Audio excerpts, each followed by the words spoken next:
He's going to say, what are you... Oh, okay. No, they'd be fine. I'll let them come in. But if they go to your picture and go to the right of it and click on it and the little 3 dots, they'll be able to pin you and keep you center screen. Oh, okay. It's all getting technical now. I don't understand. Don't worry about it. Okay, no, I don't. Over to you, Charles. Okay. Come on, work. Please work. There we go. Hello. Good. Perfect. Right. That's it. Okay, we're going to crack on. This one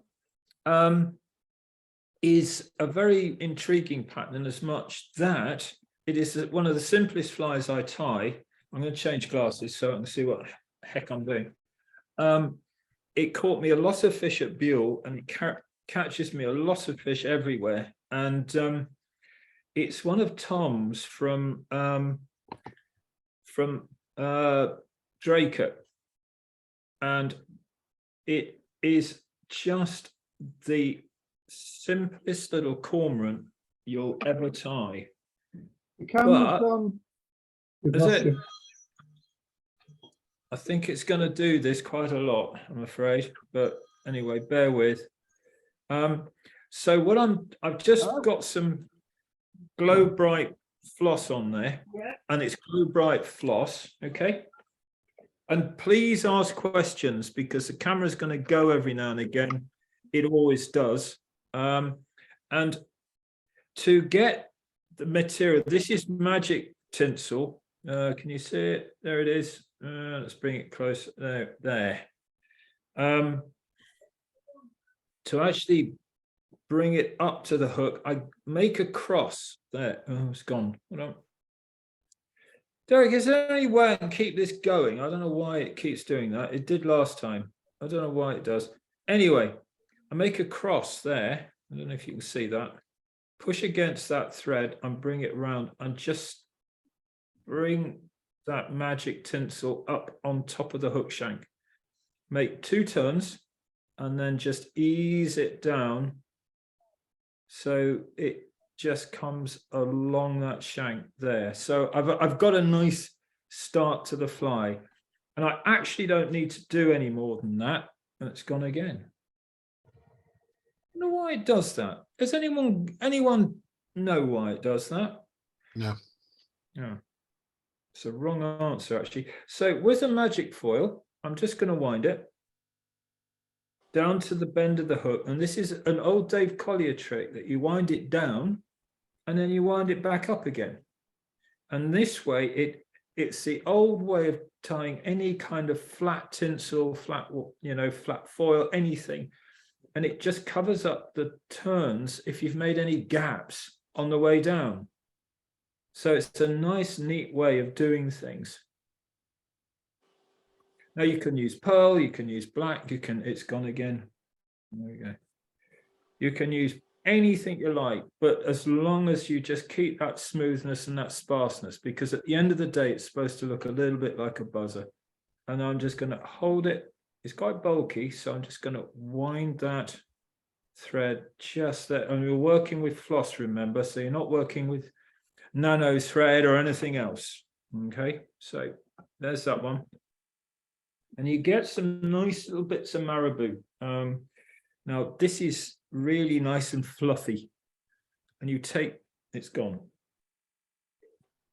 Derek, this is where, as a technical advisor, you rush in and you help me out here, mate.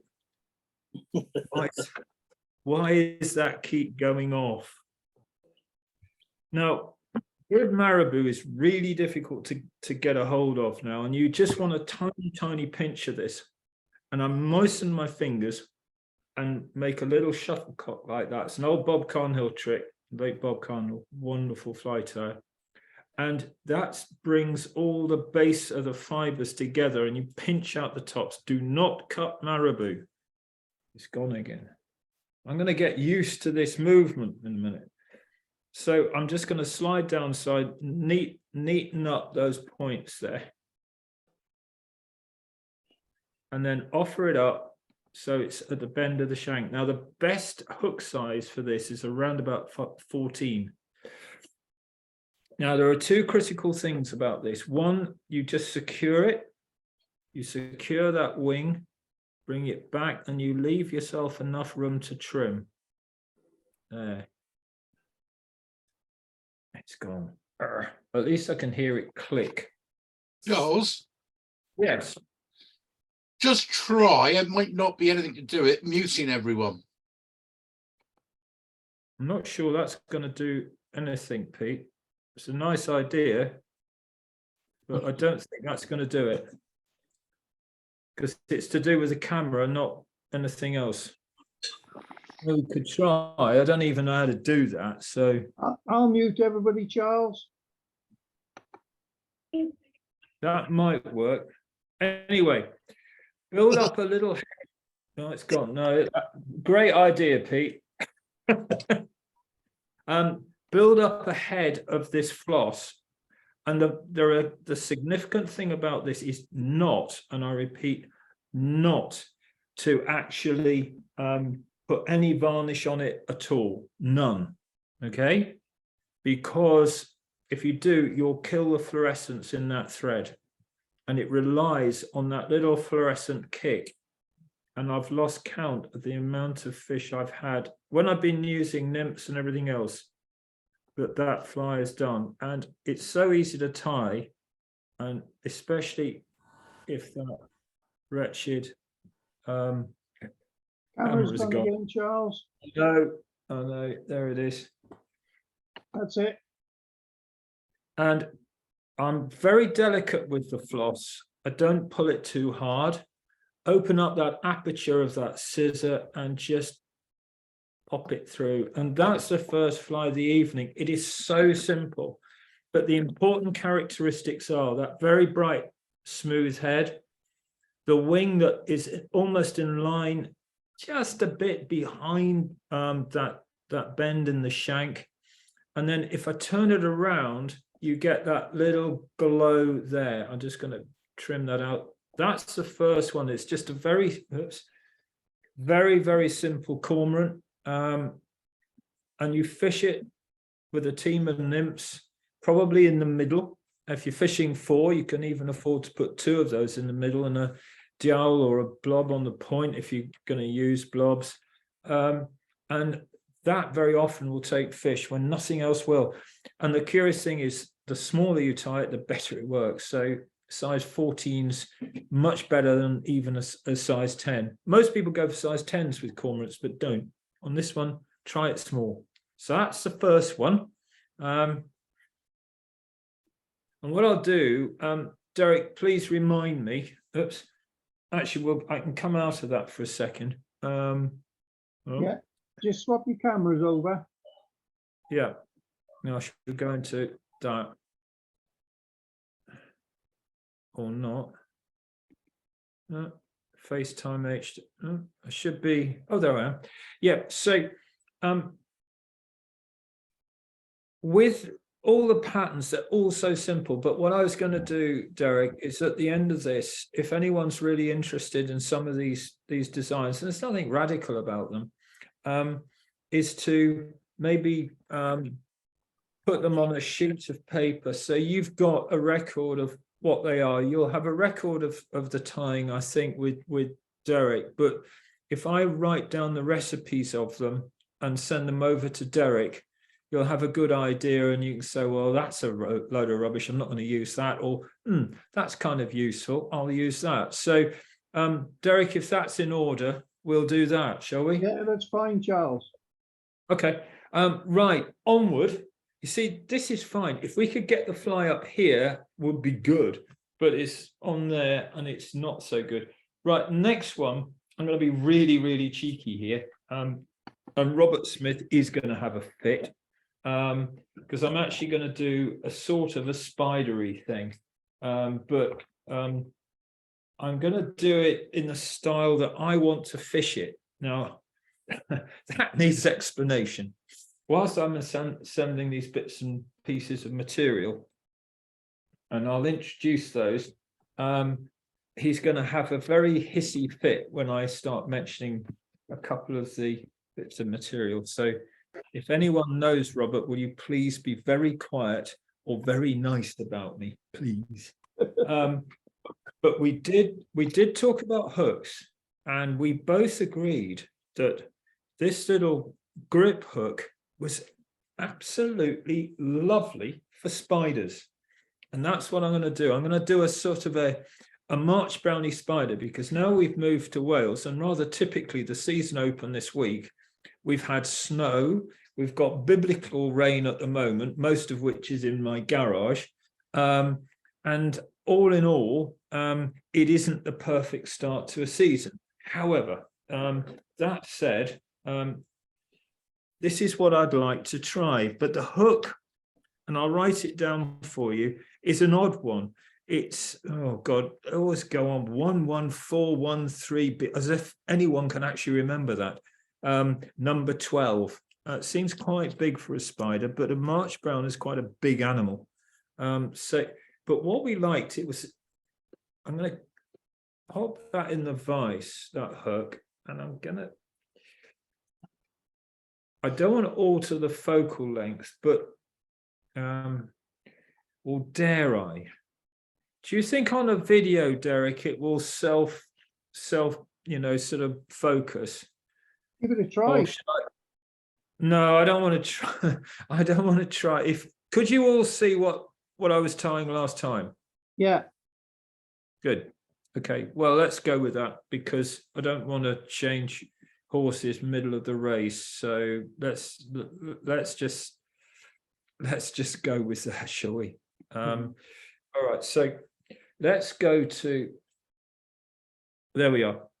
Perfect. But it's got a really sharp turnaround. It's a really old-fashioned hook, this one. So the first things first, I'm going to use a ghastly modern thread, which Robert will hate, which is Dyneema, which has never, ever been used in the history of tying spiders. But what we're doing is to create a pattern that we want to fish, not really do anything else other than we want to fish this thing. So I go out with the express aim with a fly like this to use it. So that's what I intend to do. So I've carefully got some actually I've got some here on an open packet. I do prep my partridge shackles, and that's a lovely one right there. Hang on, there we go. That's a really, really nicely marked partridge hackle. Now I'm well aware that I should be using snipe for this pattern, but I haven't got any, and I tried to get some from Steve Cooper, and he hasn't got any. He's got some drying at the moment, so Lord knows what his place looks like at the moment. But the first thing I do is just reverse that fiber, and I'm going to do this in a way that I was always shown years and years ago, and that's tying in the fiber first. Now, there are two different ways of doing this. There's one where you tie it in at the end. There's one when you tie it in the first. I just kind of like to get that job over and done with, really. The important thing, and I actually haven't measured that out properly, is to ensure that when I do, let's just turn that on again. When I do make that rotation with that feather, that actually I've got room, but not so much that I leave a great big gap. So where you position that feather is actually pretty important. So I keep it just back from the eye of the hook, but I always leave a little bit of the stalk just round about there. So it will take a revolution, and I'm not trapping in the hackle. And I think that's really crucial to this pattern. The other heinous crime that I'm going to commit is put in a tail. I think the original did have a tail, so I feel at least mollified by that. I'm going to use again, Charles. Oh, there we are. There we go. There we go. Yeah, just say camera, and I'll get onto it. Yeah. So bring those fibers together. I hope you can all see that. There's about, I would say about half a dozen in there. And I measure them up so they're quite long. So I want them about it's just around about the length of the actual shank of the hook. Now there's quite a lot going on the surface of this fly. So it's gone.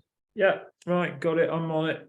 I've just got to keep looking right in my case. And I just hold those fibers slightly into me. So I'm centering them all the time on top of the hook. It pays to look down or slightly sideways when you're doing these, so you can get a very good idea of how straight those materials are. Now, over years, I've tended not to use too much wax on thread. I've got a style of dubbing which suits me, and I tend not to do it. But with this pattern, I really am going to wax that thread and just get some good old Vitize wax and just stroke that through the fiber. But before I do that, there's one thing I want to put in, which is some Glow Bright number 9. That very traditional Glow Bright number 9. And I'm going to moisten my fingers just to bring those strands together. And turn the camera on. And again, make that T with I'm trying to make this very clear.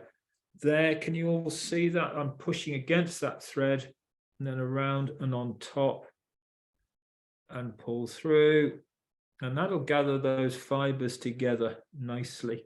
So I've got a difficult job done relatively easily. So I'm going to trim that out. Now, I'll start this pattern round about opposite the point of the hook. Yeah. I ought to have somebody, I wonder if Karen will come down to the camera. Does everyone else have that problem, or is it just me? Yeah, I have the same problem, Charles. Oh, do you? Yeah. So it's not just a personal vendetta. And you know, here's the thing. Here is the thing. I'm going to come out of this and just chat with you lovely folk again. Where is it? Hang on. That's there. it. Now, here's the thing. If you're going to do a demonstration for Derek, you're expected to talk about what you're doing, okay? It's very difficult, having cut a bunch of dubbing, putting it very delicately in the palm of your hand here in beautifully segregated area, and then talk, because your breath will suddenly shoot it across the room. So you have to do it all over again. So the joys of doing a live demonstration, people, it's not easy, I'll tell you. Anyway, back to the camera. There we go. So I'm going to get this in. Actually, I'm going to show you this little technique. I think again it was Bob Kahn who showed me this. I'll get a bit more so you can see what I do. I have shown you this once before, I think, but it's worth showing you again.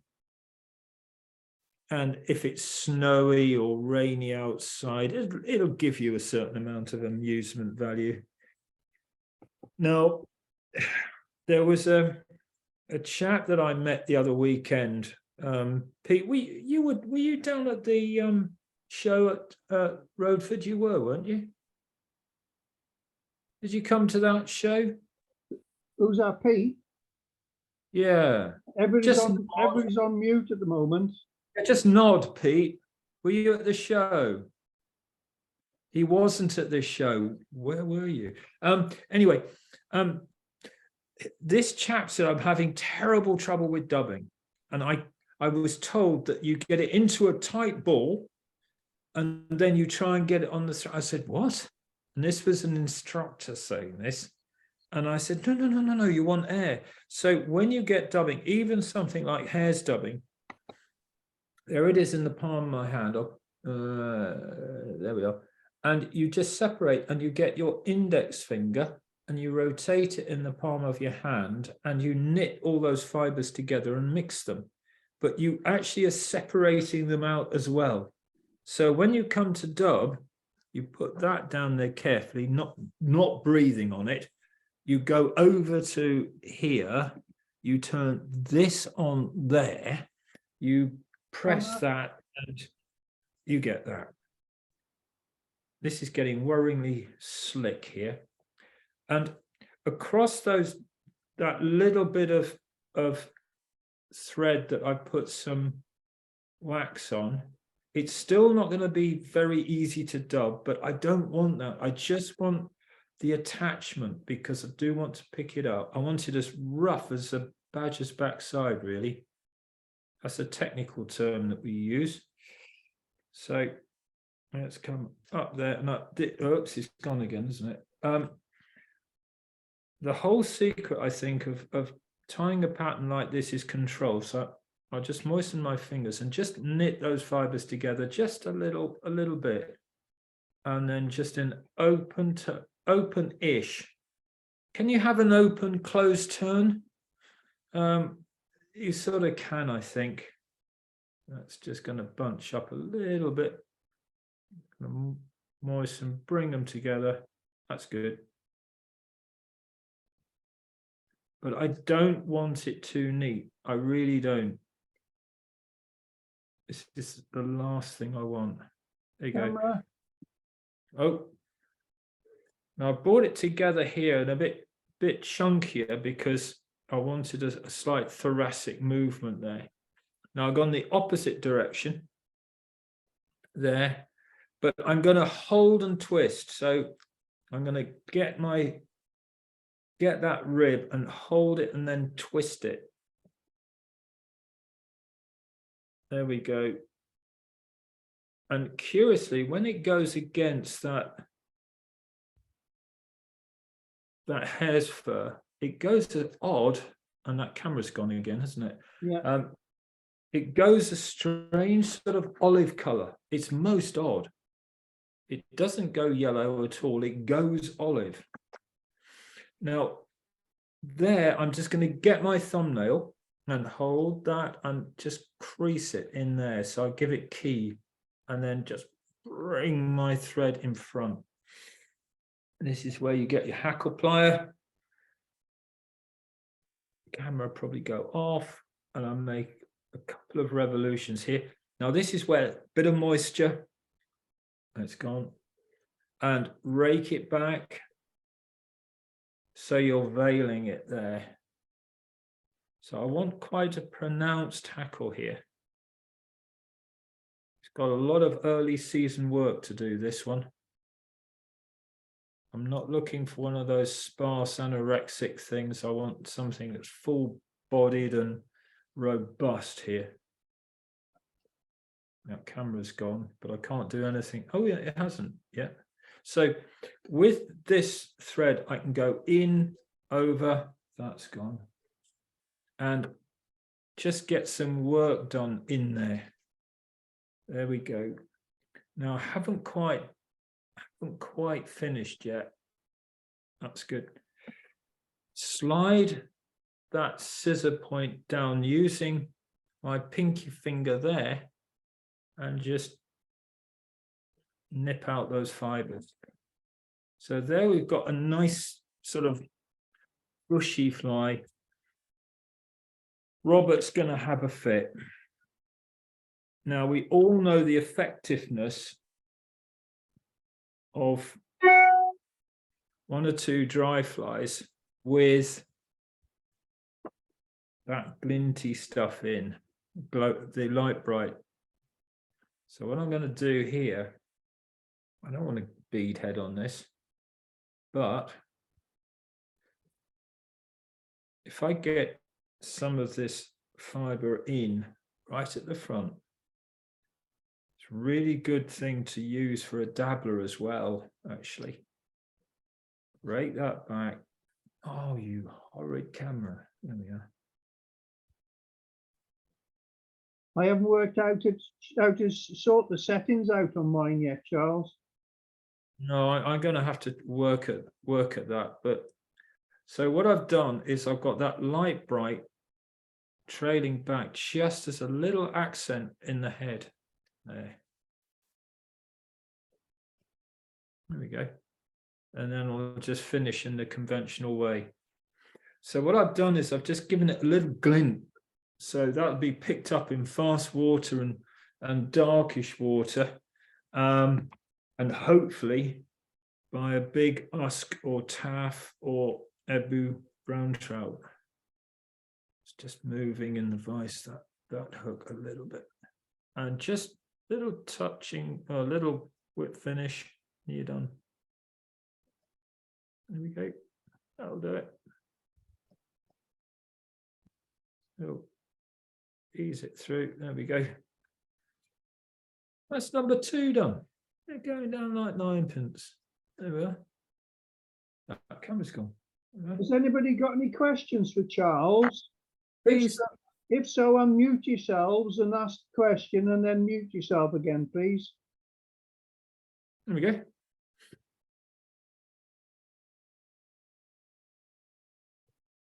Let's go through there. So you're never going to tie, Derek, on these things. I don't think your best flies. You try to, but you're talking and concentrating and turning cameras on. It's never going to be it's going to be a game you really can't win. But it's still going to catch fish. I hate that term. If I'm honest, I mean it's always something that sort of papers over the cracks. But that will catch fish, and that has turned out how I wanted it to turn out. But it's those little accents of sparkle that I think will make all the difference. And very often it's just putting something like that into a fly. And I'm going to start using flies a lot more like that this year. They worked for me in low water last year. There's no earthly reason why they shouldn't this year. So that character, if I can get out this weekend and the rivers are fishable, will go on the leader. So that's it. Please ask a question. You only had a couple of strands of the sparkly on it? Yeah. Pete, I come from a long line of people that believe that the less that you put on, the more actually you get from something. Because we know only too well just how sometimes I think less is more. I really do. I've got patterns that are shout their attention, but sometimes it's the subtleties that work when pressured waters, and I'm going to be fishing a lot of pressured waters. People are a lot better on these waters than I am, so I want every kind of angle I can probably get and develop. So something like that might well turn the things in my favor rather than against. So that's my philosophy anyway. Next one, what I might do is to just talk amongst yourselves for a second whilst I introduce this one. It's not too dissimilar. That's why I was going to use it. On the point, I want something to hold it back in the current. Now, this is very much river orientated. It's not necessarily for the still waters, although it could be. And for this, I've got a size 10 hook with a bead there, with a copper bead. That's going to go in there. Barbless. Glyn is asking how are the Welsh classes going? Pretty awful, really, Glenn, actually. Actually, do you want the honest truth? Not at all. But I'm ready. I'm ready and eager to to submit. All right, is that the right word? I think it probably is. Now, here we have a wonderful pelt called the Red Fox Squirrel. Look at that. And this is particularly lovely because it's got this lovely rich orangeness to it. It's almost, it's sandy, it's peachy, it's gorgeous. And I'm just going to get some of those fibers from the back as well. Mix those. Now, this is a tribute, I think, really a homage. There's a word you don't often hear on this show, to the lovely Dave Whitlock, who died a little while ago. And, you know, his Red Fox Squirrel Nymph was just a fantastic creation. But a lot of people don't necessarily get the fact that you actually have to marry the Red Fox Squirrel with another element in order to bring everything together. Because Red Fox Squirrel on its own is a nightmare to actually dub and blend. So I've just got some tan or ginger colored antron here, and I'm just going to bring all these fibers together and literally pulling them. I don't know if you can see me doing that. Let's just get quite close here. Just pulling them and teasing them together and showering my keyboard with lots and lots of little spiky bits of material. Do you find it's better to do it that way than a coffee blender, Truss? I've got a coffee blender, Pete. If I had a coffee blender, I'd be using it. Trust me, I would. Right, okay. But, you know, for a little amount like that, that's probably enough, actually. So now I've got my body. I'm just going to come up here and just quickly, I've got my bead on my hook. You don't have to have a beaded hook. It's not de rigueur, but I think in this instance, it's not a bad thing. You want to switch cameras, Charles? Yeah, well, I'm just getting this up because it's pretty obvious what it is. So, yeah, I will do that very thing. Yeah. There. Ta-da! Yeah. There's our beaded nymph right there. Again, I will actually, I'll do that slightly differently. That's the dog, actually, by the way. He's having a little moment, bless him. Now for the tail, I'm really fussy about the tail of this. And I'll lift the, I don't know if you can see this. I lift the fibers out with the tips of my scissors of that pelt there. You always take out more than you actually need. But I kind of like, I really do like to get them, no, it's out of focus there. I do like to get them as neat as I possibly can. So it's an act that you can't ever win necessarily, but you try. Now, with this pattern, I have moved it around a little bit, I'm afraid. It's not the original by a long chalk, but it's near enough. Very small little stubby tail. I never put a very long tail on this one. That's quite enough. So it's about half, it's about half the shank length of the fly. Now this stuff here, this flat wire is a nightmare. It has a life all of its own. It truly does. But it is worth persevering with. I mean, have you noticed how you get a wire off a spool and suddenly it's like a bed spring? You know those toys that go doing like that? It's exactly like that. But bear with, because it does actually make a bit of a difference. And I do like this orangey red color. It seems to harmonize terribly well with the with the dubbing. So there's my wire rib in. Here is the Antron, Ginger Antron and Fox Squirrel blend, which again, I'll noodle dub on this because it's Antron really does work well with that. Moisten the fingers, slide it up, one rotation, moisten the fingers, spin, hold, and get that nice little rope going. There we go. And go quite chunky on this. You know, this isn't a fly for undernourished circumstances. This is a full-blown meal, this one. So now I've got that. It's almost like Steve Skew's Ginger Tom, actually. I make a wrap there. Because it's this flat wire, you can actually take liberties. I don't do this opposite direction. Camera.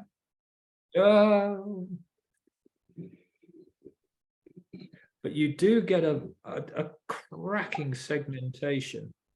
You really do.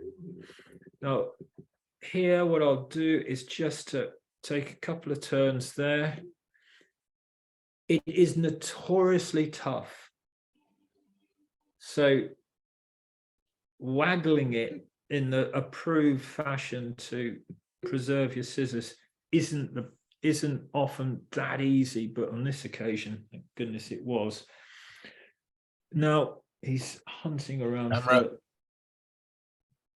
Oh darn. Well done. It's getting to be a good team, this. Right, so again, in we go with the partridge. Me. I'm going in with the partridge. Again, tying it in by the tip as opposed to anything else. And there's nothing to stop you actually suggesting this might be used for small still waters. Camera, oh no, go on. Before you said it, someone didn't say it then. Keep just waiting to jump in. And now I'm going to get some, this is just Red Fox Squirrel, or it's Squirrel, the really dark material. That's going to be my thorax. Again, moisten the fingers, give it a bit of air. There we go. And in it goes. Oops. Oh, let you go. Make a couple of turns. Right. I'm learning sort of manipulation, another thought I had actually. Now, again, make that fairly scraggy, all right? I don't know if there's a technical term, but scraggy just about covers it. And stop about there, make one or two turns with the partridge. And there you have it. And that camera's gone at the penultimate moment.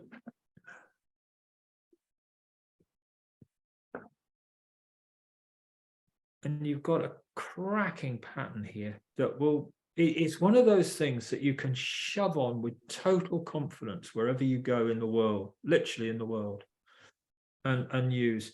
Now, it is a slight variation on Dave's pattern. I wouldn't disagree. But as I say, it's a homage, and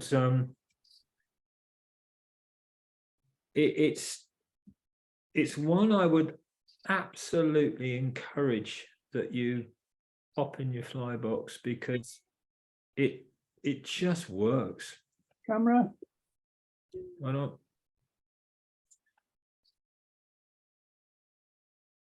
And the nice thing about using this Dyneema is you can get in a couple more turns and make it really, really powerful and strong. But as I said, it's particularly effective for brown trout. And I don't know why. Whether that red rib, maybe, I honestly don't know. But that's it.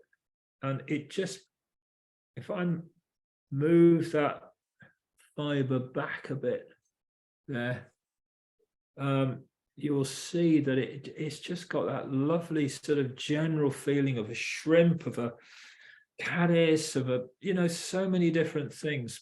But keep that tail small. That red rib seems to help it. It normally had a copper rib, I think, or gold rib. I tend to not have it too orangey. I tend to go for the tan colors, and I do always use a copper bead. Sizes really all the way through. I mean, you can use it as a small pattern right up to being a long shank pattern. So really, the choice is yours on that one. Well, that's what we want.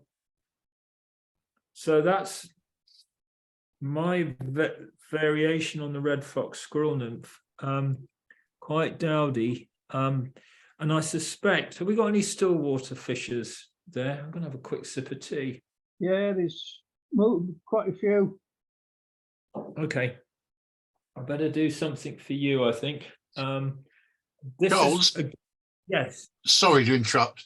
When do you get flat wire? Because I just use the ordinary. I've never really come across the flat wire. It's something that Tina does. It's sci-bi, and it's really it makes a huge difference, Pete. It really does. It makes a really lovely body. And can I add something in there, Charles? Sorry, it's Mark Roberts here. Hello, Mark. Hello, how are you? I'm all right. You look as though it's sort of parachutes around your neck. Well, it's really cold in my tie-in room, so I like to be nice and warm. Anyway, in terms of flat wire, Sibai or Sibai do it. Also, Semperfly do a flat wire as well. It's probably the same stuff. It's probably the same stuff, just rebranded. I don't know. Yeah. But yeah. So just to let you know. Yeah. Thank you. Thank you. How are you anyway? Are you well? I'm very good. I'm very well. I'm very, very well.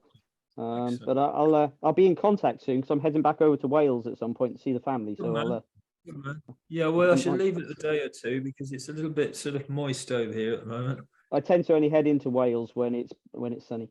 But anyway, we'll leave it at that. Yeah. Well, good luck with that. Anyway, so yes. Hello, Ash. How are you? Hello, mate. I'm very well, thank you. The fly tying company did a Sibai wire over in Orchard there. You're breaking up a bit. We can't hear you as well as we should. Okay. The fly tying company they did a Sibai. Okay. What, for the flat wire? Just nod. There's a delay, I think. It's a long way over to Staffordshire. Oh, he's frozen. Oh no. There we are. Right. Actually, yes, right. Moving on. Look, this one I won't be doing at Blissfield. I might fish this at Bliss, but I don't know.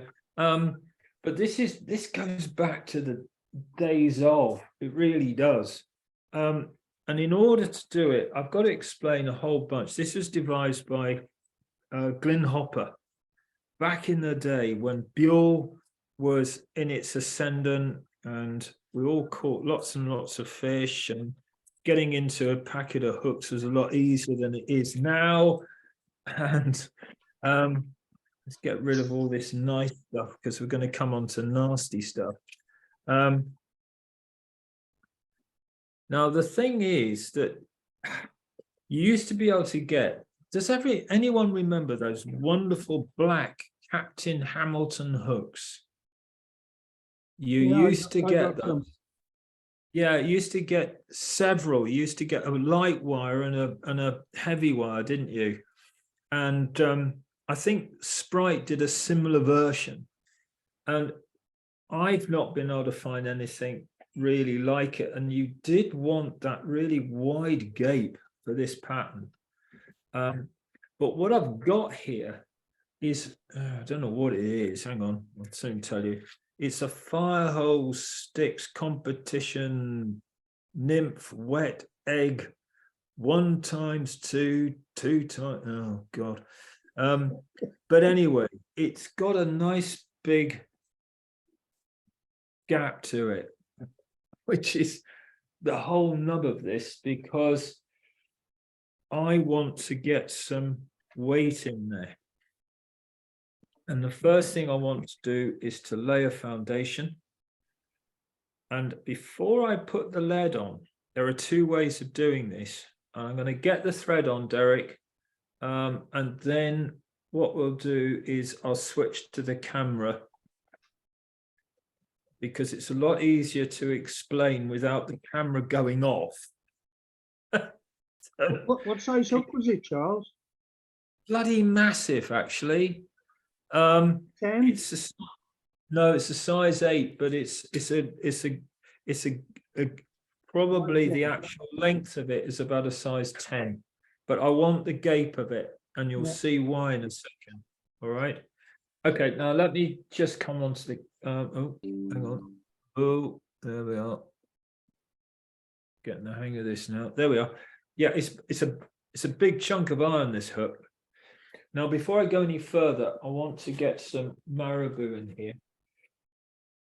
I'm going to get some of Steve Cooper's finest Bernard Matthews cold non avian flu turkey marabou, he says, with a degree of hope. Camera? Yeah. What do you mean I've done it? Look at that, it was seamless, that. Anyway, so now you see I've lost my scissors on that. I'm prepping that marabou again by twiddling it in my finger and thumb, just to bring all those fibers together. Okay, moisten it, offer it up, and it's to go the whole length of the shank. Now, this particular fly does not have any kind of bead or anything else. It's going to rely on me turning the camera on and lead wire. Okay, but I want to get this. It doesn't matter how it goes on, but I just want to get that tail in first. The other thing I want to get in first is the back. This isn't just any old back. This is this lovely old stuff. You thought it had gone. It hasn't. Here it is, Raphine. There we are. Hey, black Raphine, the stuff that polystickles were designed for and cameras went off for. The trick with Raphine is to get it wet. That is absolutely essential. If you're going to work with it, get it wet. You can trim it. I always keep it the same diameter as it comes off the skein of the stuff. So I'll just point the end and wrap it. And you'll notice too, when it is wet, it just folds. It's lovely. But don't fool around with the actual paring it away and diminishing it, because it'll just rip. You know, trout's teeth will tear this to shreds. Now, the next thing I'll need, and you can use copper wire, you can use red wire, you can use any kind of wire you like. It doesn't matter. I was going to use, I'm going to use the red. The reason I'm going to use the red is it's seems as good a reason as any. Oh, hello, Derek. There you are. Oh, here we go again, look. Oh no. Yeah. That's a bit like my past, that. I don't know what it is. Camera. Ah! Right, so now I've got all that approach work done. I might just put in a smidge of glue. We didn't have super glue in those days. There we go. I'm glad you're on the. I'm glad you're on this, Ash, because I was going to do a pattern that I wanted to use next week, actually, and you're going to tell me. I wouldn't bother with if I were you with that. Anyway, so Okay, mate, I'll have a look at it for you. Thank you. I'm just going to wind the lead wire around here. To be honest, I probably would choose different hook, but as I've got this one in, and you can actually see what's going on, which is good.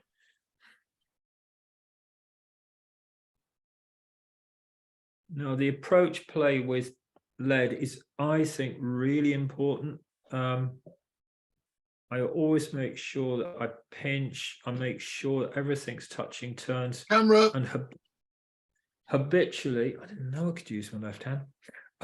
Habitually, I will tie it in just to neaten everything up and probably put another little layer of glue over the top just to secure.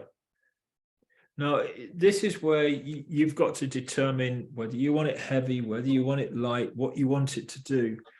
That those turns of lead aren't going to do very much. What we can do here is to actually do that, but you might not want the leading to turn that camera on. You may not want that to put the onus of the lead on top and get that pattern to swing over. Well, if you don't want that, then do something I used to do years and years and years ago, and that's to almost neutral density a damsel pattern by actually leading on the underside. So the very thing that you're actually told not to do, you do. So bring the hook underneath. So you're looking, well, you're actually looking underneath the fly now. Position that lead and you just tie in a couple of strips and that will right it. So you're balancing the whole fly out. And I do actually find that this makes a tremendous difference to how it's fished. Now, we'll get rid of that. I'm going to do that heinous crime. I'm just going to cut that. But I'll never go to fly ties heaven, will I? It's a bit fiddly. How'd that go? It's a bit fiddly, this, but it is actually worth it. So now I sort of neutrally densified it, if you can have such a word. So I've still got the inherent weight, but I've brought it all together so it's now going to fish in a straight path, which is what I want for the fly. So next thing, hen hackle. You can see, you know, this brings me to another thing, another question really. That I'm going to throw out to everybody. Sorry, camera. When I was at the show the other week, I saw any amount of fly tying stands just with pretty much frets and materials for blobs. They were everywhere. Have you finished that fly yet, Mark? You're quicker than me. I'm on number 5 now. Are you? Right. Yeah. Camera. I bet you haven't got a problem with a camera, have you? I've just invested in a whole new setup, so you know, it'll go wrong tomorrow night. You watch. Anyway, with this, I was just a bit depressed that we've turned into a group that just whacks on a bunch of Fritz and goes out and catches fish. This is the antichrist to all that, really. Or is it, you know, is it the Messiah? I don't know, but it does require you to put on material. It does require you to turn the camera on. And now it requires you to dub. And back in the day, this was lime green. Everyone talks about Chartreuse and all the rest of it. This was our lime green. There it is. It's a very different color. And this is the one that I really like for this pattern. I really do. So anyway, without further ado, let's go back to. Yeah, Oh, that was robust. All right. Moisten. And this is why you need that great big gape in the hook. Right there. that just a seals for dubbing or any? No, just seals fur. There's not even any hint of substitute or anything else. It is seals fur. Okay. There's enough of it about, we might as well use it and celebrate it, frankly. Charles, Yes. Hello. how are you doing? All right. Well, I would be if I could keep this camera going. How, where, and when are you fishing this pattern? Still water, Yeah. early season. When most people have tried other things, this is on a floating line or a sink tip, even an intermediate, but mostly those not on a fast sinking line generally. And it's really a change fly when they've seen everything else. And you'll find it does seem to pick up fish. It's a sort of a, it's a really odd pattern, and as much, the white version works very well as well. There's a white version. I've never tried orange or any of the other colors, but it's just black and white. But certainly on what?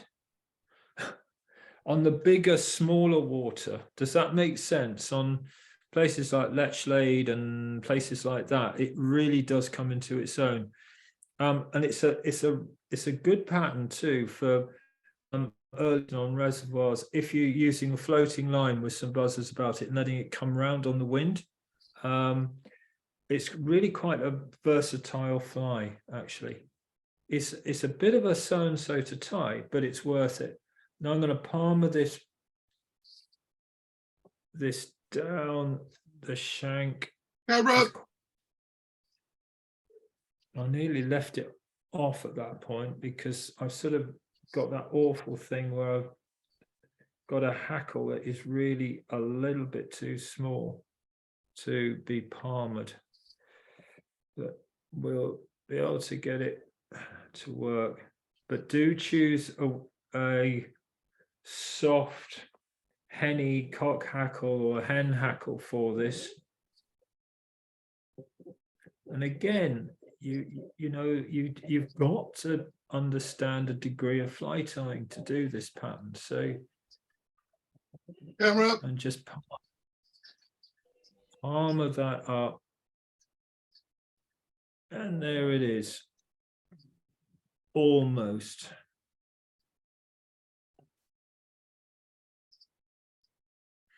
Come on. In you go. Right. And just ease that back. I must say the dog's been really good. He hasn't made any noise at all. That camera's going to go any second, isn't it? There we are. Right. Moisten the fingers. Really important here. Moisten those fingers. There it's gone again. Pete's leaving the room.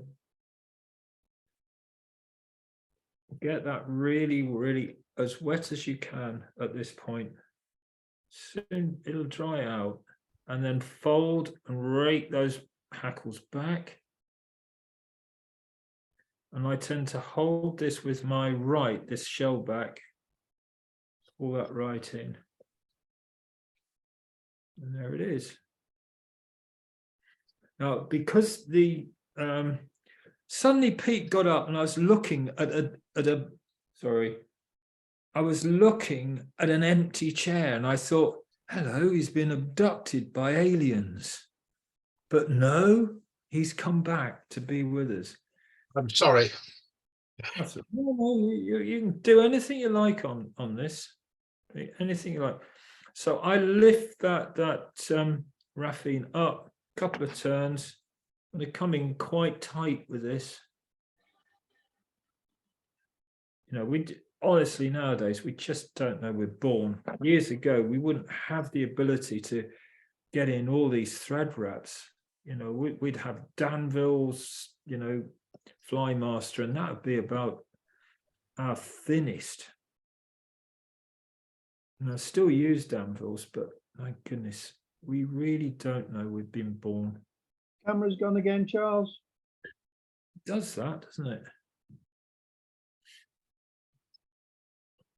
So there it is. And to answer the question, yeah, figure of eights. I would stick to figure of eights on this particular design.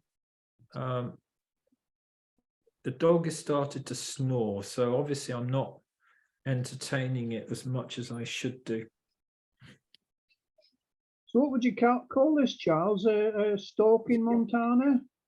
No, it's called a hooligan. Hooligan. Yeah. Always was, always Camera. will be. Hold on, I can't do anything about that. Oh. How's that? There we are. There we are. As if by magic. No, not quite done yet.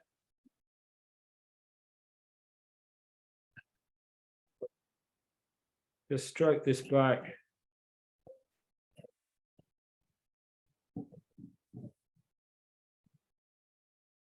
Make it really ragged. And there it is, a hooligan.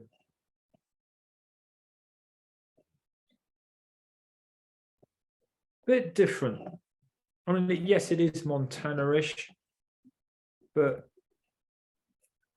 it's sufficiently different to have its own. Oh, it's gone again. It's sufficiently different to have its own little name and life, really. I would put it on a much smaller hook, to be honest. If I could get this in a size smaller, I'd be a very, very happy boy. So there it is. That's the hooligan.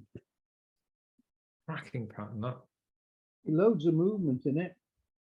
Yeah, and that's a secret. You know, I'll come out of this now. Oh no, that's not good. That's better. There we are. Yeah, so there it is.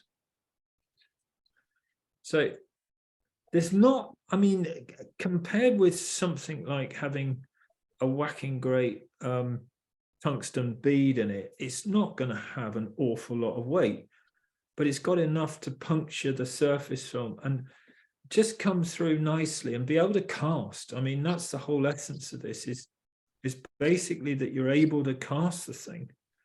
So that's number 4, believe it or not. You're doing really well, I think. Now, what shall I know what I'll do. Now, keeping up with the dry fly or the still watery nymphy sort of thing. Ash, this one is one I shall be tying a fair bit. And when I come up, and I'll have some, and I'd like to try them with you for reservoirs. It's something we used to use or similar years ago up in the Midlands, dependent on whether you've got the hatches of midges that you used to have. I don't know. Dear old Blissfield was renowned for midges. I don't know. Yeah, if we it's still still get a good Midge hatch, Charles. good. But this one, oh crikey. Hang on, let's just get the right hook. Okay. If you get those great big early season midges, well, not great big, but you get big early season midges. Well, there we go. And we're gonna do a pattern that is slightly, it brings all of the patterns that I've been doing together, if you like.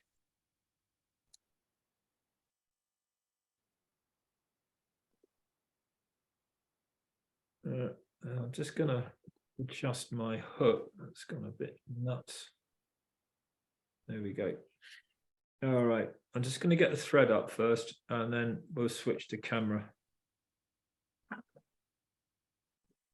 Okay, here we go. Right, so first things first, I'm going to get my hackle. Oh, hold on. Whoa, whoa, whoa, where are we?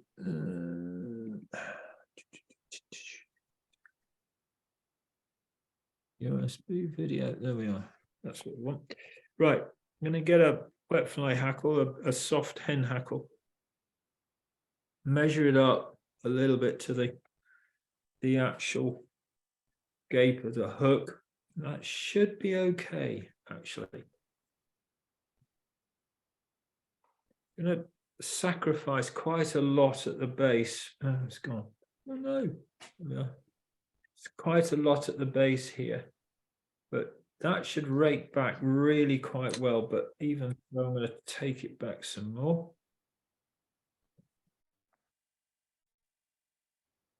Now I'm going to just tie that in. I'm not going to tie, well, I will tie it in by the tip, to be honest. When we do this, I'm often wondering how much stuff we go through our bodies of dye and all the rest of it. It can't be good for us, can it? Because you wet your fingers, don't you? Yeah. I've got an awful habit too. Well, I've got many, but when I'm painting, it's an awful admission.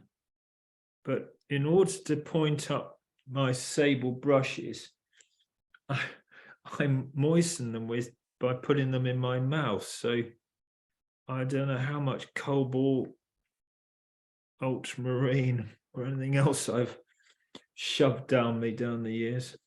It's a lot. Okay, so I've got that hackle in. Come so. There we are.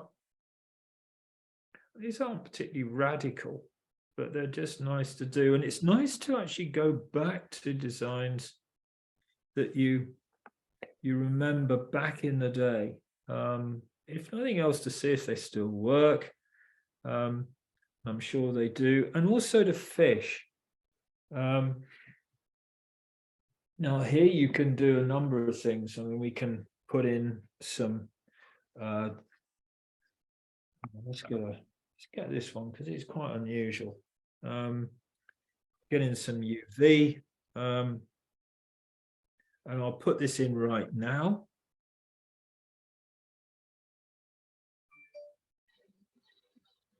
So what we're doing is basically making a buzzer, but without making a buzzer, if you like.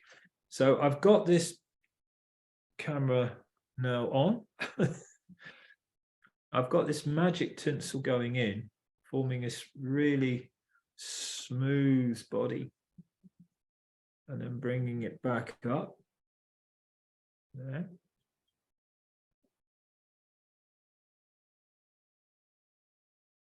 I'm going to go over it. That's just my underbody. That's just going to give me that sort of internal flash that I want. But I want to just get that in. Just to give myself a little base. Camera. Camera. Yeah. Was it the dog that said that, Pete? Yeah. Did it find my red wire for me? Oh, there it is. Talking about the lead wire, your wire, Charles. No, red wire, not lead. Yeah, go on. Lars Person, he sells some clips to go onto your wire to stop that from unraveling. What, you mean like that? Where are we? There. That's it.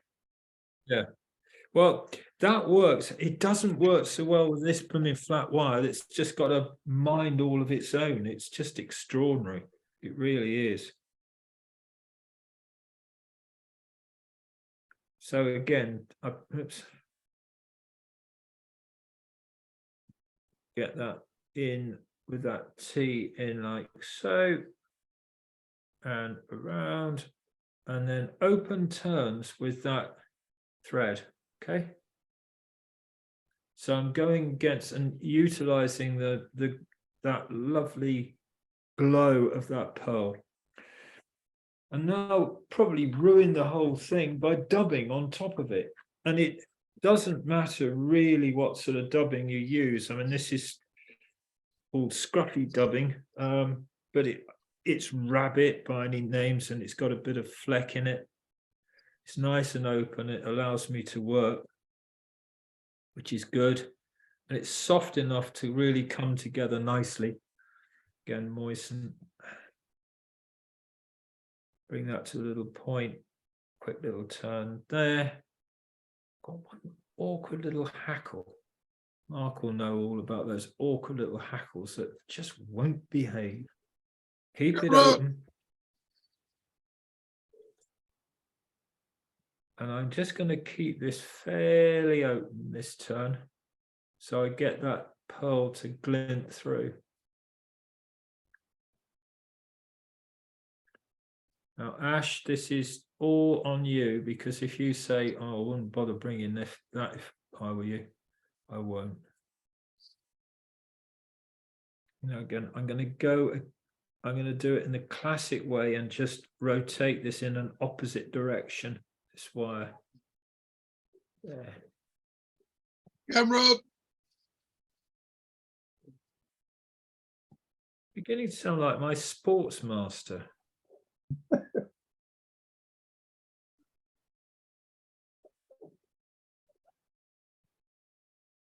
So there we've got that body. And again, I go under and over and then pull this back against itself. All right, so I'm going to waggle that. That'll break. That's good. Now, next thing, got a little bit of orange seal's fur here. Some of Rob Denson's. Camera. What do you mean, camera? Look at it. It's there. It's right there. I'm just going to get in this few turns of this, what does he call it? Mango Tango, which looks a little bit like a sort of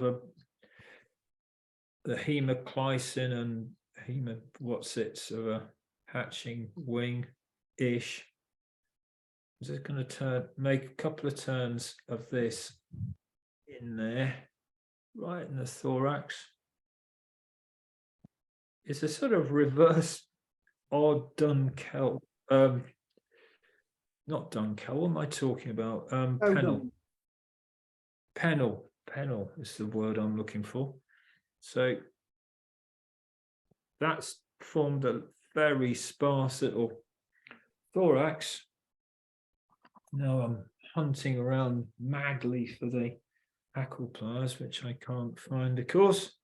So I get second string. There we go. Moisten away.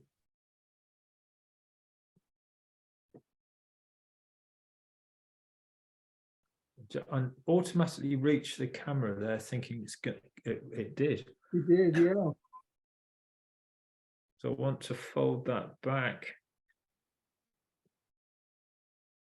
Now I'd fish this definitely with a team of got one of those blasted hackles that spins.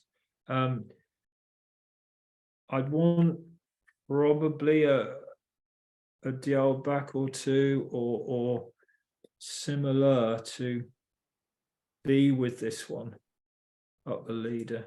but I'd want this on the top dropper, certainly. And I'd be very happy fishing this, I think.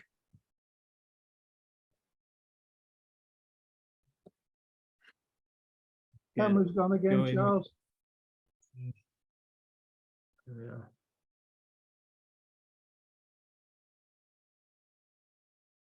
Okay.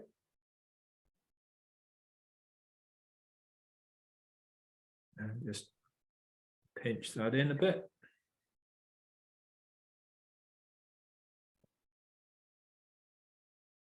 Yeah, so it's a sort of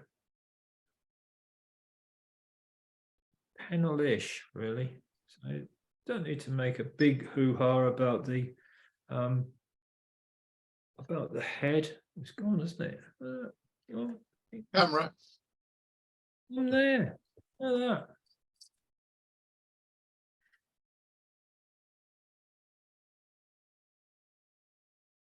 So there we are, Ash. What do you think? Has it got merit?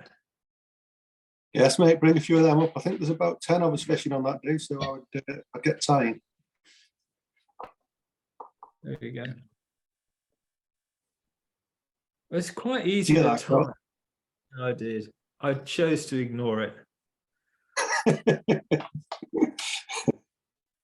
But you know, there's something lovely about fishing a design like that. Oh, let's come out of that and go into boom. There's something rather lovely about fishing a pattern. Let's see if I've got a sticky thing. Hold on. I need a sticky thing. I'm sure I've got one here somewhere. My kingdom for a sticky thing.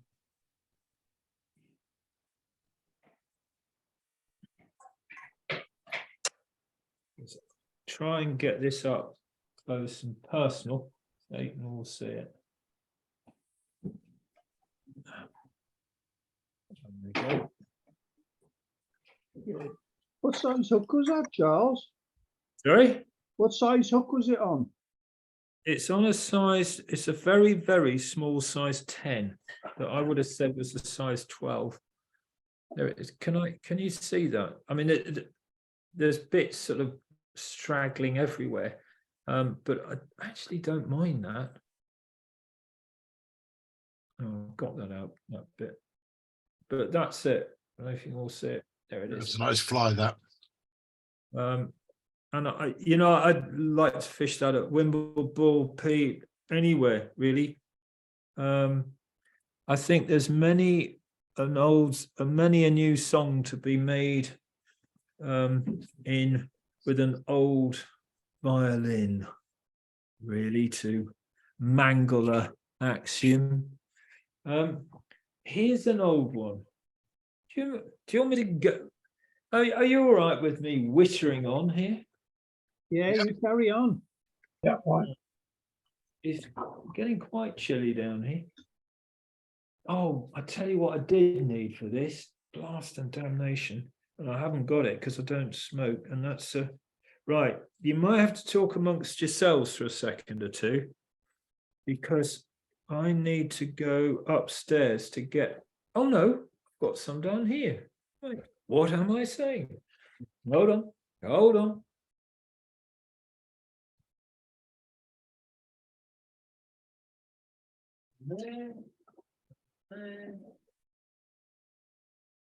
You're looking for a lighter. I'm looking for a lighter. Yes. There we go. Right, so we have suede chenille. Okay. This is very, very fine suede chenille. I'm just going to cut this.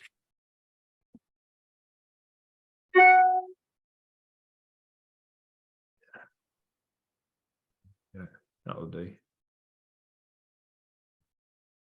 I use that straight chenille for the detached bodies.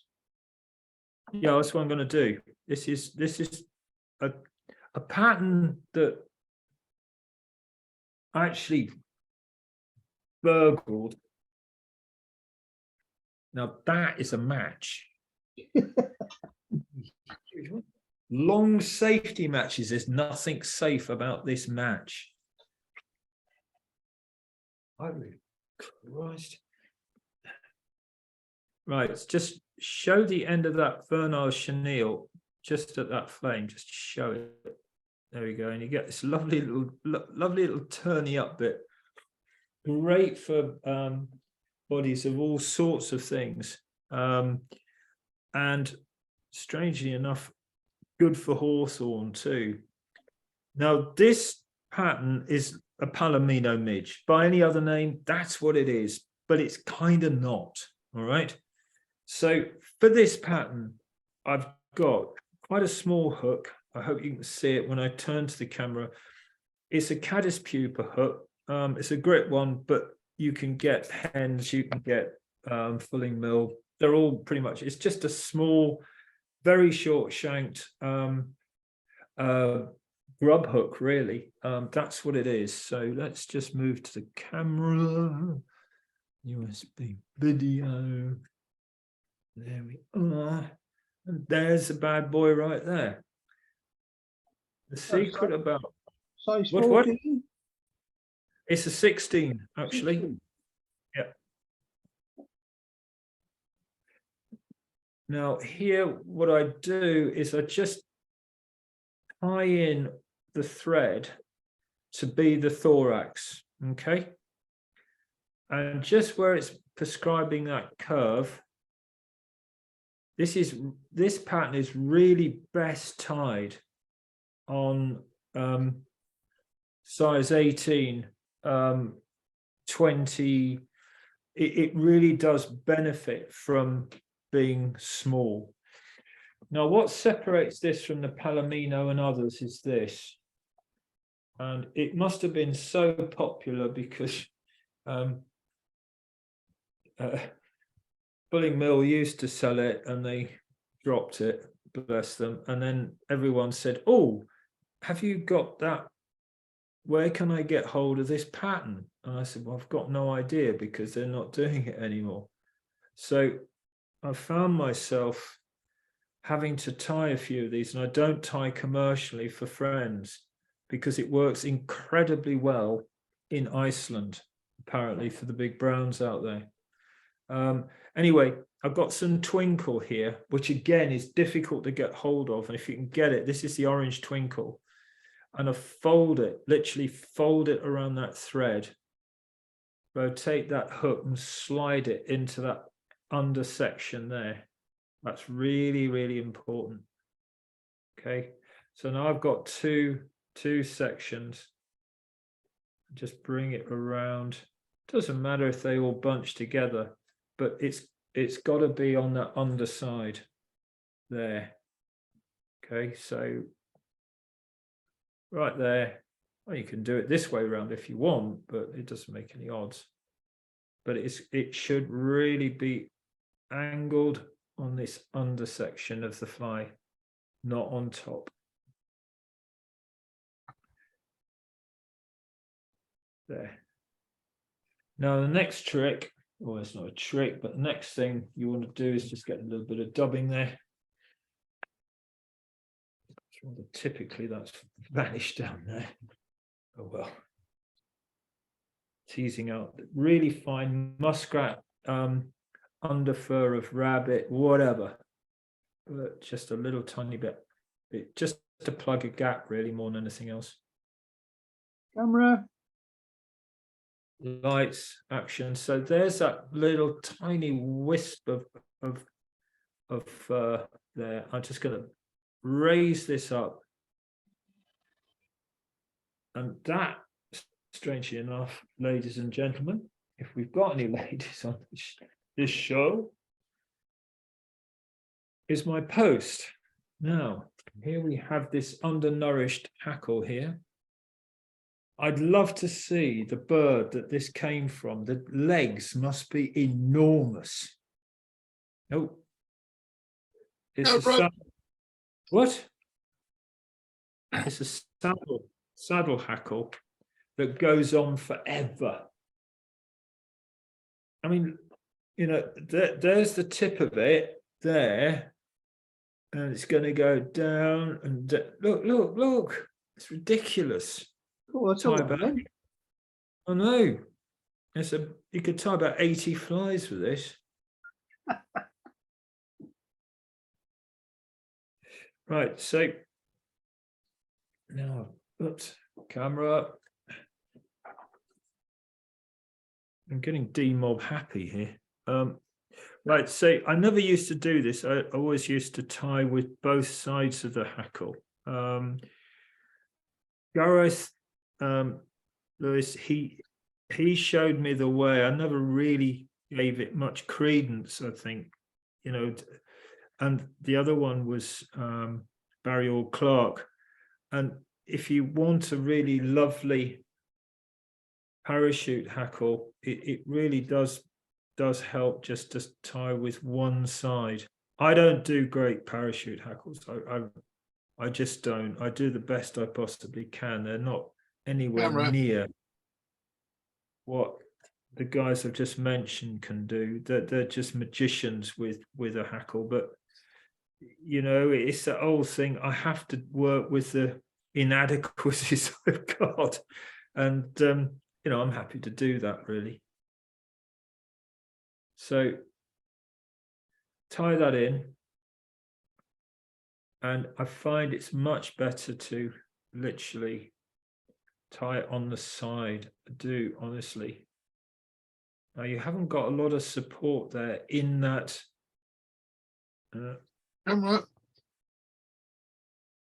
in that post, so go steady, go really, really steady, but you don't want to build up too much thread. So that's probably enough.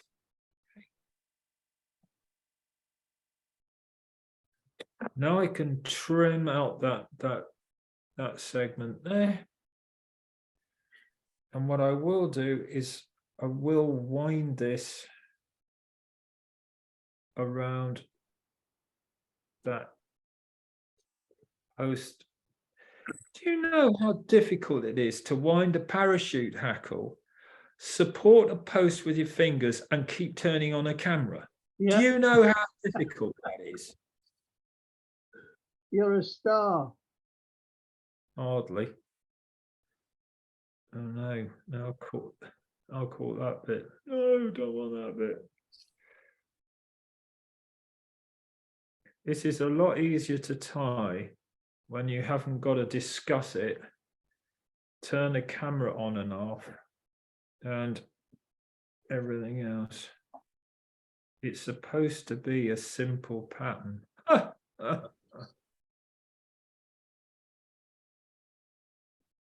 You know everybody's going to be tying this tonight, don't you? Well, I hope so. It honestly, it is a cracking pattern, and it works very well for hawthorn too. You know, you don't have to do a great big and put a black bit of that under wing, or that embryonic wing. Now I'm just going to bring that the hackle together with the thread wraps at the base, all right, and just cinch that in. There we go. That's good.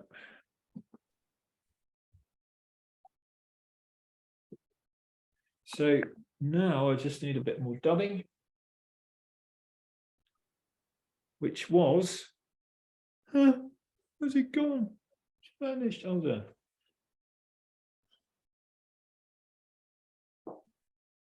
So I basically tied that hackle in. I mean, I've really pulled quite hard on that hackle at the base of that post.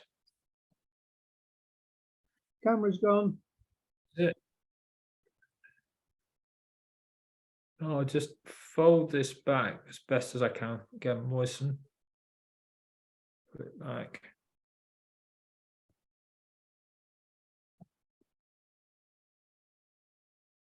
Yeah, I'm sure this was easier when I had eyes. Yeah, there we go. And there it is. Now, the original Palomino never had a hackle. It didn't have wing buds. So it kind of isn't a Palomino. It's gone again.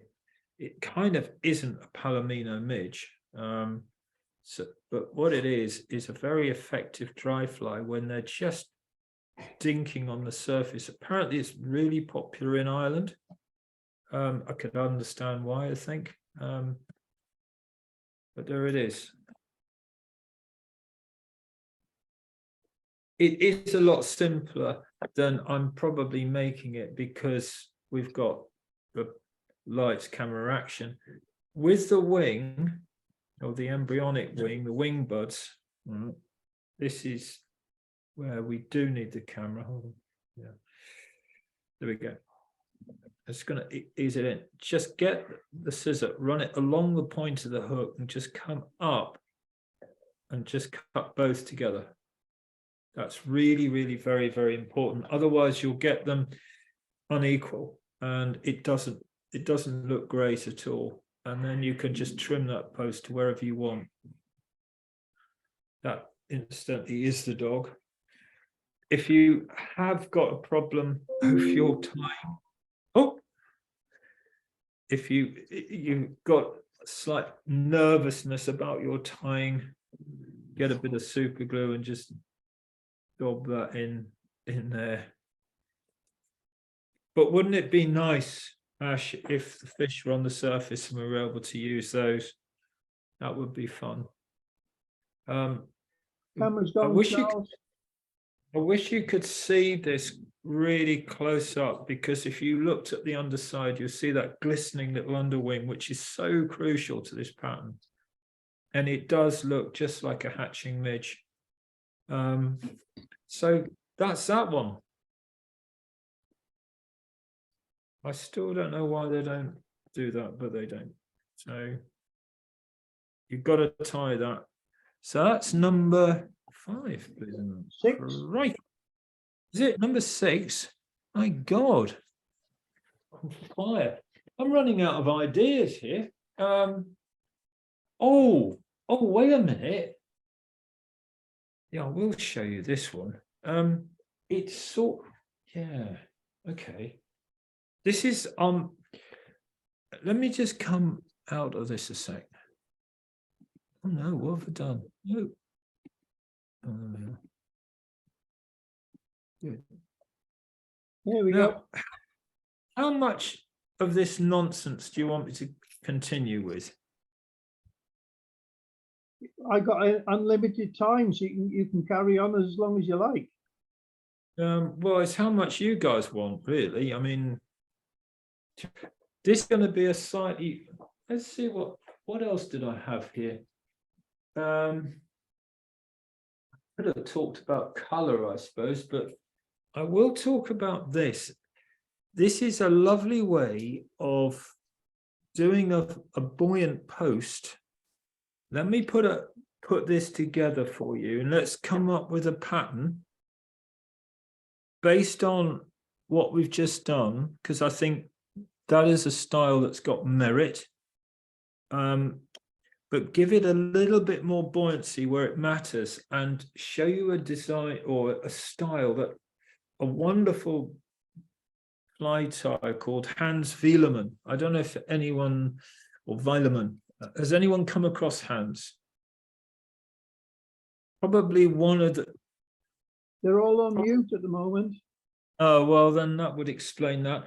But he's one of the most creative minds I've come across. He really is. And a lot of the designs that people say are theirs can be attributed to dear Hans. But he's such a gentleman, he wouldn't say anything about it. And this is very much his. It really is. Or this style is very much him. So what we'll do is we'll just marry up a few things and see where we go. First off, I'm going to just do the approach play without turning the camera on, because I don't want to get interrupted too much. So I'm just going to assemble the bits that I'm going to be tying with. Bit of foam, bit of tubular foam, bit of the vernile chenille or the suede chenille that I've just used, which again I shall, oh, hang on, there's a bit there, which I shall singe into suitable buzzery sort of a shape. Incinerating I can a see the twig. smoke.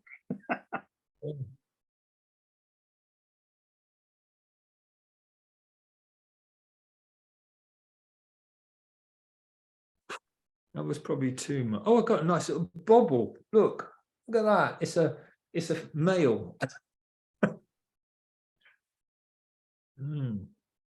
Don't think that's meant to happen. Yeah. You burnt it too much. Yeah, I think so. Yeah, just a little bit there. It's a great chunk. Oh, we'll go for it. We'll go for the fat boy version. Here we go. I'm on a roll here. I've got to do this. Now, this is the. I'll tell you what. Let's do a hawthorn fly. I usually do that. Let's do that. Basically, because I'm enjoying using these. It's that pyromania that grips all of us. I'm enjoying using these these matches. I've got a chunkier bit here, people. Look at that. You see flames and you're attached to them, Yeah, there you go. attracted to them. I know. I'm just gonna. There you go. That's going nicely. Look at that. Hey. Right. Oh no. Oh no. Oh You haven't heck. dropped it. Bloody have. Oh no. Oh, it's all gone wrong now. Oh, yeah. Ah.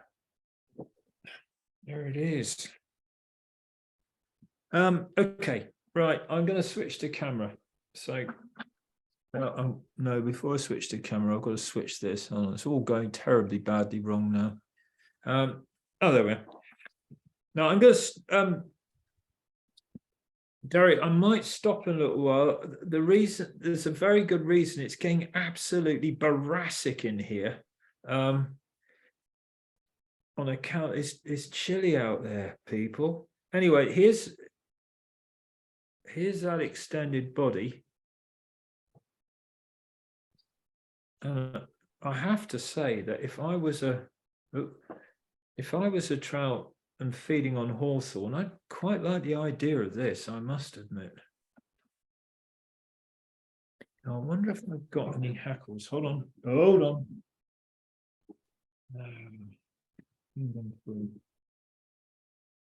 What have we got?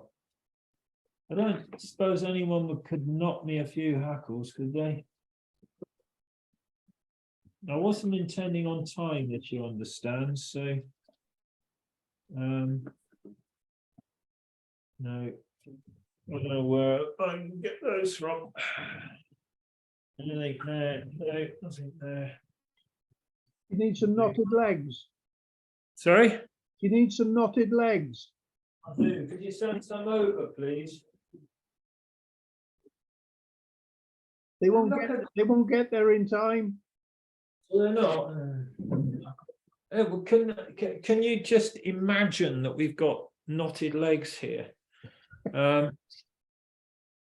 Just use virtual reality. The important thing is to show you this bit, which is to get that foam in. And the first thing I'll do is just to point it up. I know, going the wrong way. Just point it up. I don't know if you can all see that. There it is. Yeah. There you go. The next thing, before I do any of that, is to probably get, now bearing in mind, I'm slightly making this up as I go along. Get some Antron.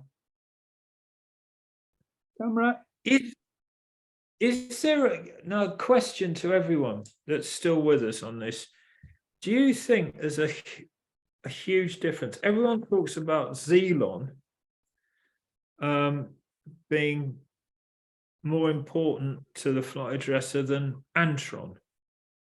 Well, I don't think there's a lot of difference, No. is there?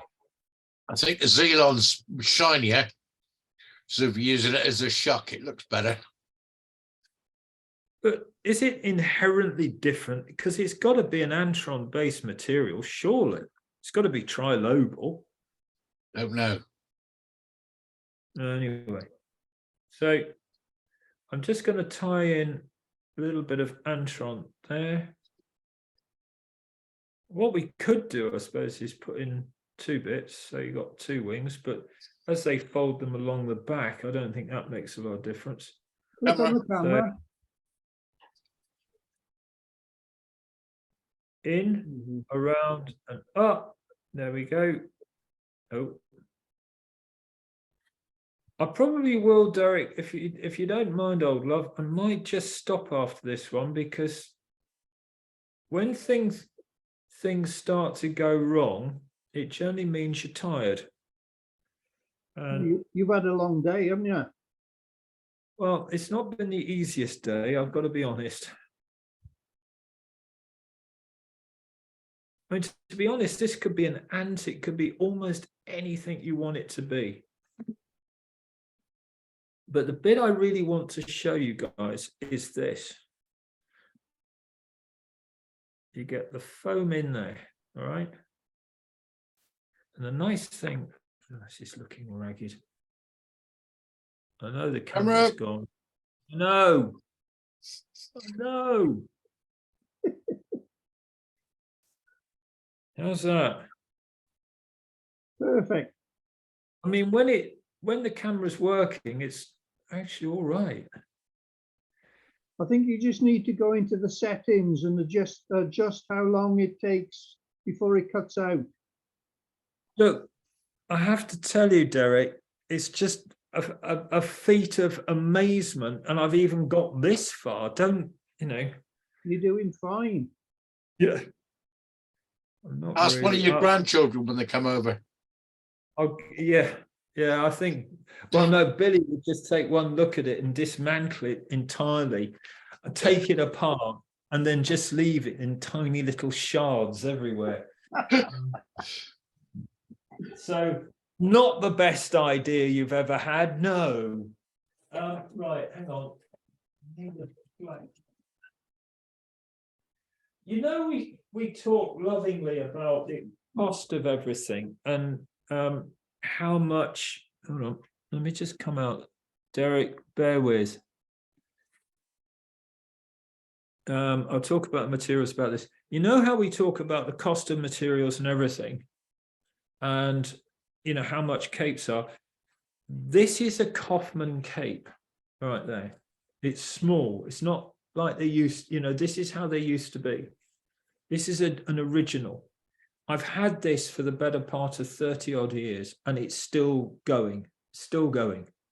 So invest well at the beginning, and I honestly think that you get your money's worth. I really do. I mean, I don't know how much I, paid for this, but it certainly has paid me again and again and again down the years. So anyway, always invest in good stuff. Lights, camera, action. There we are. Good. Right. So I want to hackle for this, and quite a long one, which is always a bit of a, even that's too small. Crikey. There we go. And the nice thing about this is that you don't need a gallows tool. You don't need anything. You don't even need to strip the hackle from one side. Camera. Who said that? Hey, Was that you? Yeah, well, I've got to keep you on your toes. No, you don't, actually. But make sure that that is flat, that hackle when you do this. Now, I really would love to put. Oh no! Wait a minute. I'm so stupid sometimes. I am so silly. Hold on. I've got the perfect thing for legs here. Hold on. Okay, so Here we go. Get a bit of spam flex. Nip it at the end. Not them, What? not them. No, I'm not even going to bother with that, Derek. Not on this one. You can do. I was actually. This is a bit too small to do it with, but you can, I suppose. Well, not them. Good. Good.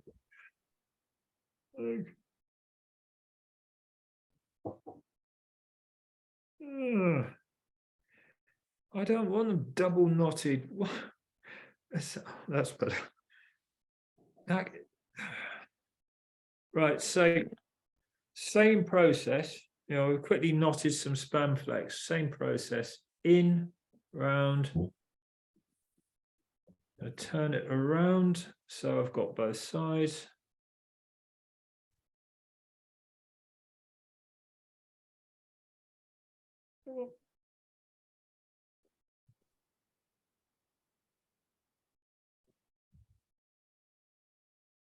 So that's underneath, and I've got to try and measure this out so it's roughly the right length, but I think I'll give up on that. I think I'll just tie them in individually. It's going to be a lot easier. Sometimes the quickest is not necessarily the best. There we go. But again, on that underside, that's the crucial thing. Get them in on the underside and you'll create the aspect. Now, all the work, the important thing about this is all the work that we're doing is actually enhancing the pattern, because you're giving yourself a really bulbous thorax exactly where you want it. And this is a pattern I've used for years, actually. I mean, I didn't intend tying it, but you know, hell, why not? It's here. I've got the materials. And I do use Spamflex because it's robust. It moves, it twitches, it does all the things you want a material to use. Now, or do. So now I'm going to just tease this out. Camera. It's quite, I'm getting excited now. So I'll be lost to the camera now, camera gods. Again, shoes are very soft dubbing. This is the rabbit I used on the other pattern. That little bit of glint. And I'm sure if you threw this out at almost any juncture of the season, it would still work. So.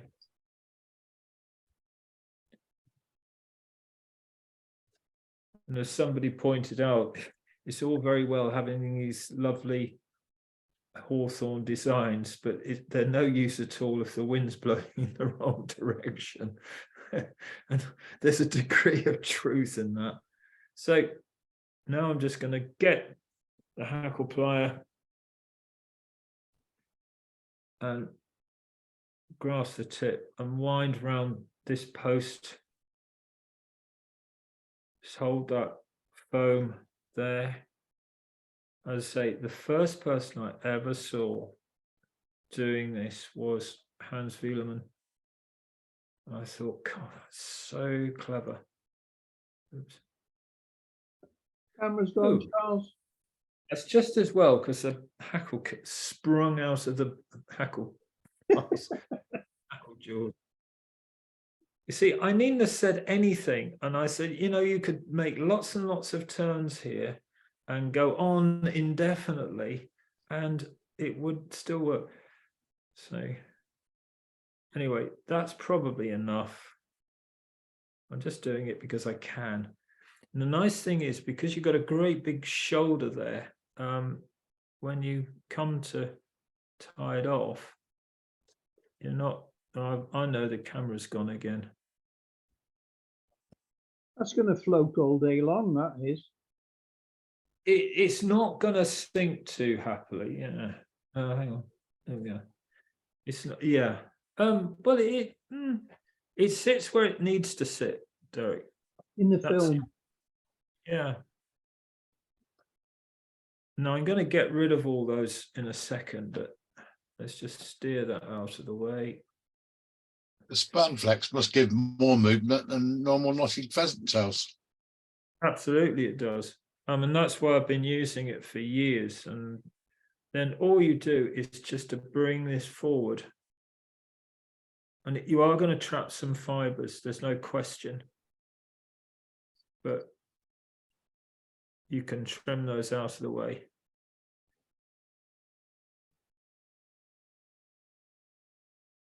And I'm not even going to bother finishing. Camera's gone, Charles. I'm not going to bother finishing in the conventional sense. I'm just going to make some turns underneath that foam, right there. Extend my thread and make a couple of whipped finishes, and the job's are good. Like that one. So what are you saying? All the others are rubbish? No. Coming with phrase there.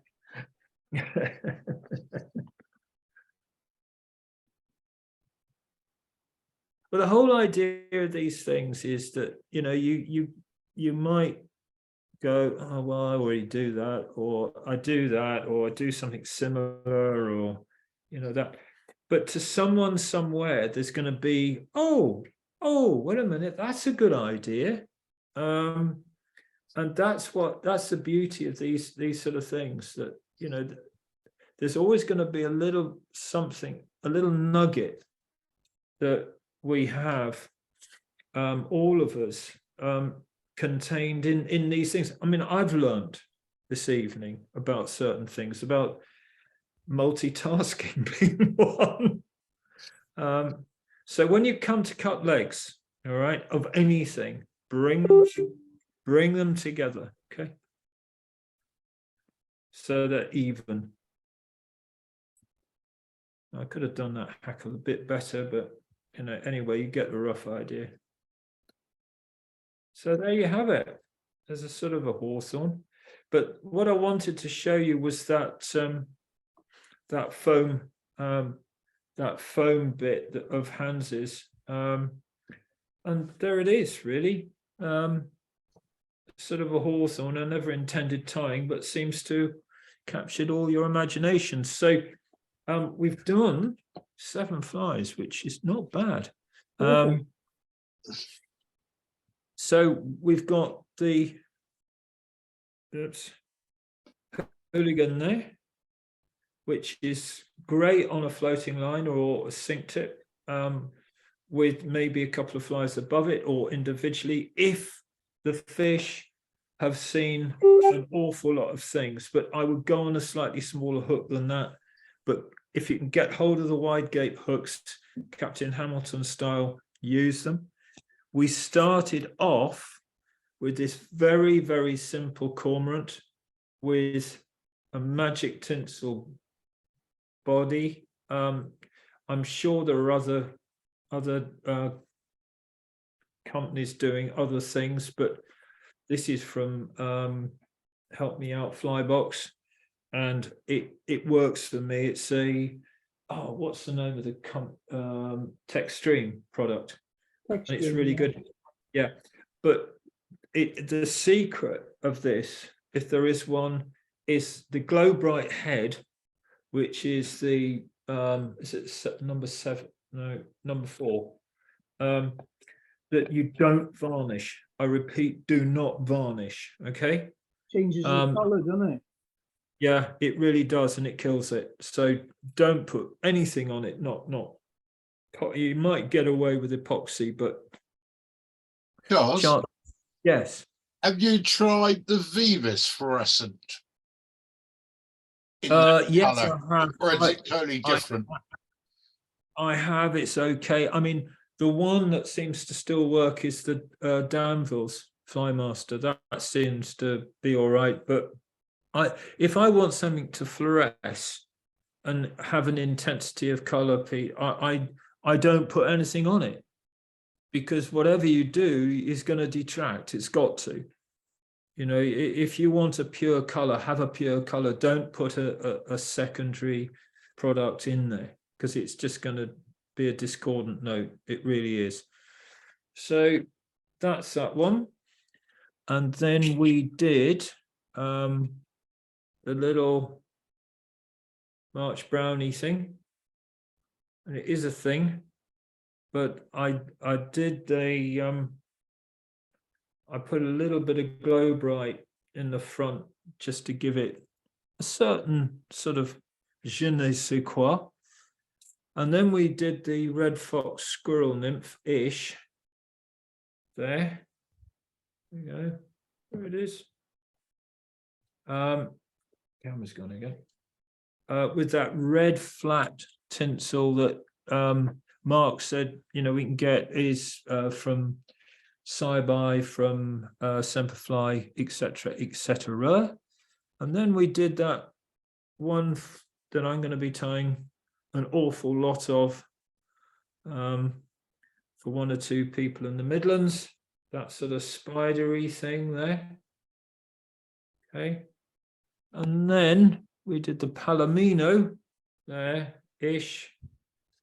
That CJ's Midge, as they once called it, which I rather like. It's very good at sorting out big brown trout in small sizes. And that begat a hawthorn fly with the kicking rubber legs, with the Spanflex legs. So that concludes, Derek, this evening's cornucopia of fly tying delights. Excellent, Charles. All right. Thank you, Any Charles. Thank you, Charles.